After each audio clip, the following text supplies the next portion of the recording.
how do you prune Japanese maples? I mean, Japanese maples are a favorite for many people. And in many cases, and not only, you will see Japanese maples used as a foundation plant.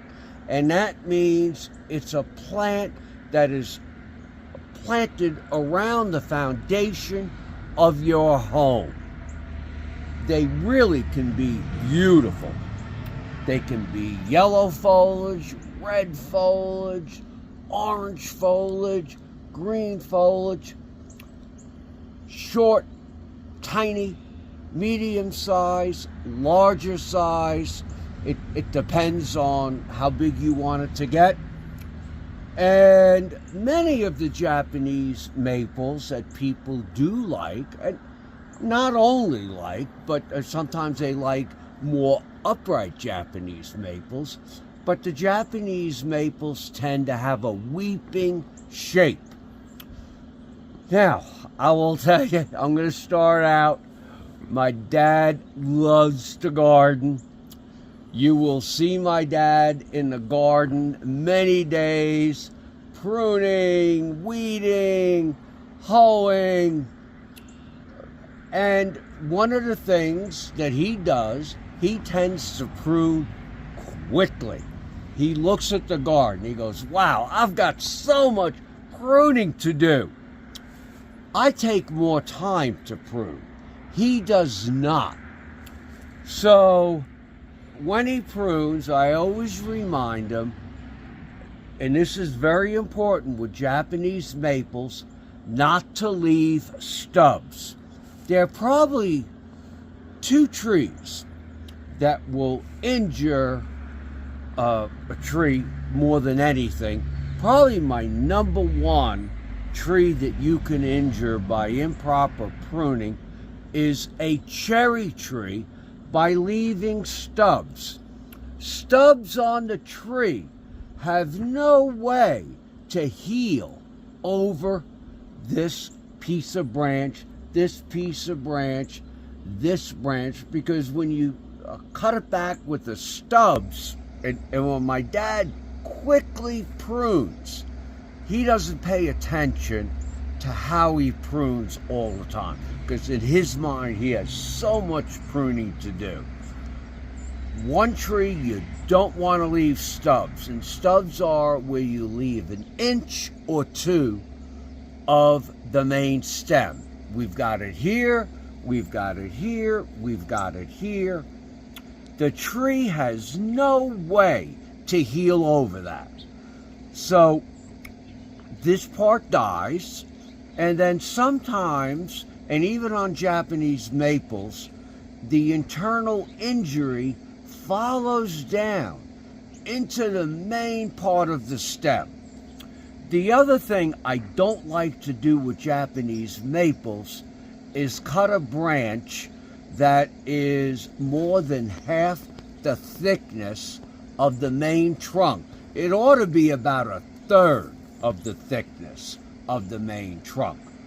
So what you're going to do is you're going to find an area like right here. If you look, and I'm going to put the shears right there, you're going to see a natural branch collar. It's like a little growth. Now, not all trees show that, or there's evidence of it, so you have to guess in some cases. But I'm going to prune this little branch. Now, the one thing I like to do with Japanese maples, and I did a lot of pruning on this last year. So this was about 3 times as full as you see in here. So it doesn't need pruning every year. But you get inside and you slowly work your way, pruning the main or smaller branches right outside the branch collar. So I'm going to prune this one right outside. In fact, I'm going to prune that one down I'm going to prune this one first, right here. The smaller ones are easier. The bigger ones are a little more difficult. So I'm going to prune right, well, I'm going to come in here, right there. So I have pruned, and right here you can see the natural branch collar. Now remember, these are baby branches, but I do like to remove them. I'm going to prune this one right outside the branch collar. This is a problem. The tree has no way to deal. So when you have major ice storms and things, that hurts trees. But I'm going to prune this one.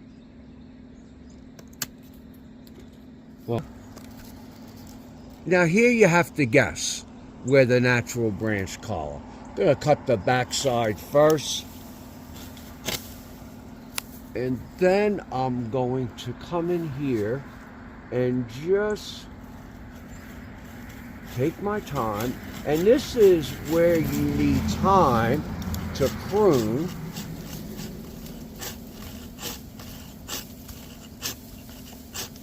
But it's worth your time on a Japanese maple. It's definitely worth your time. And let's go to this branch that you can see right here.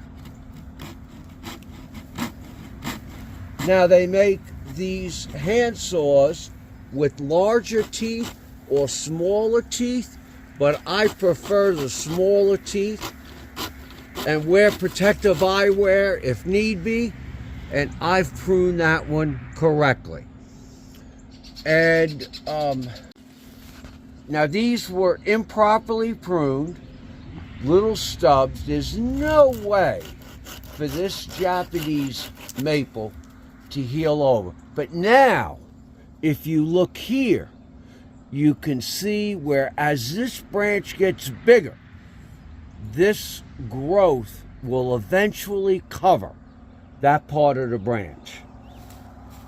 Japanese maples, when I kind of prune them, I like to prune them where the branches sort of grow outward.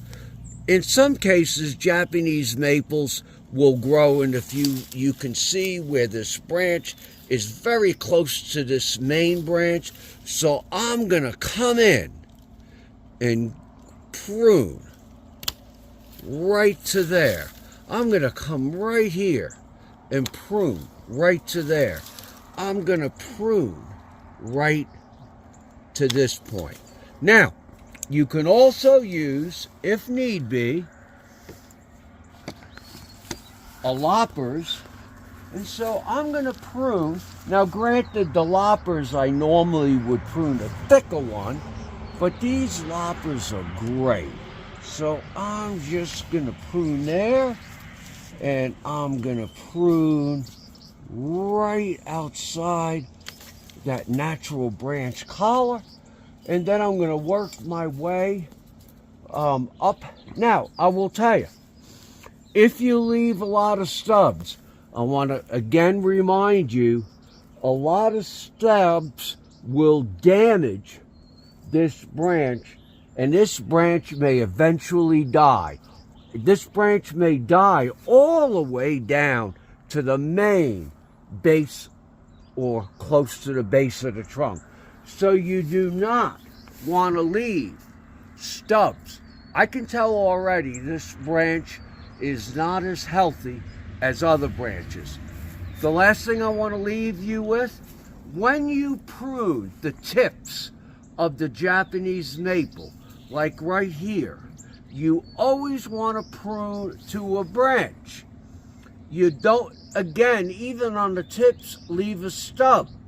You want to prune right to that side branch that's right here. So that's important. So when you're pruning, just remember to prune right to a side branch. And that new branch becomes the branch. So that's important. You don't want to leave stubs like this either.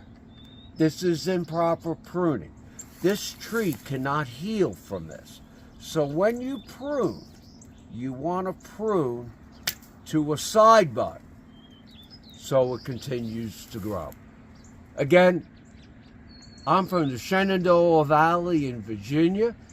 I'm Mark Viette. One of my favorite trees is the Japanese maple.